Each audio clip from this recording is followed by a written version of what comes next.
எல்லாருக்கும் வணக்கங்க. எல்லாரும் நல்லா இருக்கீங்களா? இன்றைக்கி நம்ம கண்ணமா சுலகில் என்ன வீடியோ பார்க்க போகிறோம்னா, நம்ம இன்றைக்கி எங்கே வந்திருக்கோம்னா, சதுரகிரி ஆதிசிவன் அன்னதான அறக்கட்டளை தானிப்பறைக்கு தாங்க வந்திருக்கோம். சிவத்தொண்டுக்காக வந்தோம். நம்ம அமாவாசைக்கு முதல் நாள் வந்தோம். ஆடி அமாவாசைக்கு சரியான கூட்டமாக இருக்கும். ஆனால் இந்த வருஷம் கொஞ்சம் இந்த காட்டு தீ பரவனால கொஞ்சம் கூட்டம் கம்மியாக தான் இங்கே இருந்துச்சு. நம்ம நல்லபடியாக சிவத்தொண்டை முடிச்சுட்டு வீட்டுக்கு நம்ம ஊருக்கு கிளம்பியாச்சு. கிளம்புறதுக்கு முன்னாடி நாங்கள் எல்லாருமே சாமியெல்லாம் கும்பிட்டு எல்லார்ட்டையுமே சொல்லிவிட்டு கிளம்புனோம். எங்களுக்கு எந்த குறையுமே வைக்கல. எல்லோரும் எங்களை நல்லா கவனித்தாங்க. தங்குறதுக்கு இட வசதியிலேருந்து சாப்பிட்றதுக்கு 3 நேரம் சாப்பாடு எல்லாமே நல்லா சிறப்பாக செஞ்சு கொடுத்தாங்க. ஐயா அவங்கள மறக்கவே முடியாது. அந்தளவுக்கு நல்லா எங்களை பார்த்துக்கிட்டாங்க. ஐயா அவங்க மட்டும் இல்லை, அவங்க குடும்பமே சரி, சொந்த பந்தம் எல்லாருமே எங்ககிட்ட அனுசரணையாக பேசி நல்லா மாதம் மாதம் நீங்கள் வாங்க வந்துட்டு போங்க அப்படின்னு தாங்க சொன்னாங்க. ரொம்ப சந்தோஷமாக இருந்துச்சு. இந்தளவுக்கு ஒரு பெரிய நம்ம சிவத்தொண்டுக்காக வந்தோம்.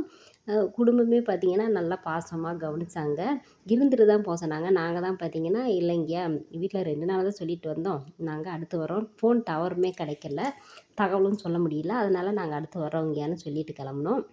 ஐயாவை பற்றி இந்த வீடியோ பதிவில் சொல்லியே ஆகணுங்க. ஐயாவோட மனசு எவ்வளோ பெரிய தங்கமான மனசுன்னு. நாங்கள் 6 பேர் வந்தாங்க. 6 பேரில் பார்த்திங்கன்னா ஒரு அம்மா அவங்க பார்த்திங்கன்னா கஷ்டப்படுற குடும்பம் தான், கூலி வேலைக்கு போகிறவங்க தான், கட்டடத்து வேலைக்கு. அப்போ அவங்க வீட்லேயே சொன்னாங்க, அம்மா 1 வாரமாக கட்டடத்துக்கு வேறு போகலை, செலவுக்கும் ரொம்ப டைட்டாக இருக்குது, எல்லோரும் பார்த்து போட்டு கூப்பிட்டு இல்லைன்னா அங்கே ஐயா கிட்ட சதுரகிரியில் சிவமடத்து ஓனர் ஐயாக்கிட்ட சொல்லுங்கள், பஸ் செலவுக்காவது வாங்கி கொடுங்கம்மா, ஏன்னா ரொம்ப தூரம் போகிறோம், செலவுக்கு ரொம்ப டைட்டாக இருக்குது அப்படின்னு சொன்னாங்க. நான் சொன்னேன், அம்மா இப்போ தான் நம்ம முதலாக போகிறோம், போன உடனே அவங்ககிட்ட நம்ம ஐயாக்கிட்ட பணம் கேட்டால் நல்லா இருக்காது. நம்ம மேலே என்ன வந்தவுமே இவங்க பணம் கேட்குறாங்க அப்படின்னு நம்ம மேலே இருக்கிற மரியாதை போயிடும், தப்பாக நினச்சிருவாங்க அப்படின்னு சொன்னேன். கேட்டு பாருங்கம்மா அப்படின்னே சொல்லியிருந்தாங்க. அதுக்கப்புறமா வாங்க பார்க்கலாம் அப்படின்னு சொல்லிட்டு விட்டாச்சுங்க. அப்புறம் கிளம்புறதுக்கு 2 நாளைக்கு முன்னாடி சொன்னாங்க, அம்மா நீங்களாவது ஒரு 2 பேர் எனக்கு பத்தாவதுக்கு கொஞ்சம் போட்டு கூட்டு போயிட்டு வாங்க அப்படின்னு சொன்னாங்க. சரி வாங்க பார்த்துக்கலாம் அப்படின்னு கூட்டு போனோங்க. நல்லபடியாக போய் சேவை பணியெல்லாம் சிவத்தொண்டு செஞ்சு முடிச்சுட்டு அவங்க மதியமே ஊருக்கு கிளம்பிட்டாங்க. கிளம்புறதுக்கு முன்னாடி ஐயா என்னை கூப்பிட்டு, அம்மா அங்கே வாங்கம்மான்னு கூப்பிட்டாங்க. சொல்லுங்கய்யா அப்படின்னு போகவும் ஐயா கேட்டாங்க, அம்மா பணம் அவங்களுக்கு கொடுக்கவா அப்படின்னு கேட்டாங்க. எனக்கு ஆச்சரியமாக இருந்துச்சுங்க. என்னடா இது திடீர்னு ஐயா கேட்குறாங்களே அப்படின்னு. அதுக்கப்புறமா ஐயா ஒரு நிமிஷம் அவங்கக்கிட்ட கேட்டு வந்துடுறேன்னு அவங்ககிட்ட போய் கேட்கவும், சரிம்மா வாங்கி கொடுங்க அப்படின்னு சொன்னாங்க.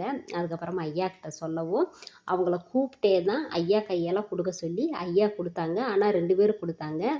500 500 கொடுத்தாங்க 2 பேருக்குமே. ஒரு ஆளுக்கு 500 500. அப்புறம் நாங்கள் தான் ஐயா ரூ. 1000 வேண்டாம், ரூ. 500 கொடுங்க, 2 பேர் ஆளுக்கு போய் எடுத்துக்கிறட்டும் அப்படின்னு கொடுத்துட்டார் ஐயா. அவங்களும் வாங்கிட்டு கிளம்பிட்டாங்க. ஒரு அம்மா தான் கேட்டாங்க, இல்லை 2 பேருக்கும் சேர்ந்து சரி 2 பேர் எடுத்துக்கங்கன்னு அனுப்பிச்சி விட்டோங்க. சந்தோஷமாக இருந்துச்சு. இதிலிருந்து என்ன தெரியுதுன்னு, ஐயாவோட மனசு பாருங்கள் எவ்வளோ பெரிய மனசுன்னு. நம்ம கேட்கவே இல்லை, நம்மளோட சூழ்நிலையை புரிஞ்சுக்கிட்டு ஐயாவே நமக்கு கொடுத்து உதவி பண்ணியிருக்காரு. நினச்சி கூட பார்க்கலங்க, எதிர்பார்க்காத விஷயங்கள்லாம் நடந்திருக்கு. ஐயாவோட தங்கமான மனசுக்கு இன்னும் நல்லா இருப்பார். நாங்கள் கிளம்பும்போது தேங்காய், பழம், வெத்தலைப்பாக்கு எல்லாமே வச்சு கொடுத்து விட்டாங்க. அதுக்கப்புறமா பார்த்திங்கன்னா எங்கள் எல்லாருக்குமே ப்ளவுஸ் பிட்டு வேறு கொடுத்தாங்க. ப்ளவுஸ் பிட்டு வேண்டான்னு சொன்னோம். அப்புறம் மறுநாள் அந்த பச்சை கலர் சேலை அந்த அம்மா மறுநாள் வந்தாங்க, அவங்ககிட்ட கொடுத்து விட்டாங்க. அங்கே சமையல் பண்ணுற அம்மாவங்களுக்கு, திருவாசகம் முற்றோதல் படித்தவங்களுக்கு எல்லாருக்குமே கொடுத்து விட்டு நல்லபடியாக வழி அனுப்பிச்சாங்க. வீடியோ பிடிச்சா லைக், ஷேர், கமெண்ட். பாய். நன்றி, வணக்கம்.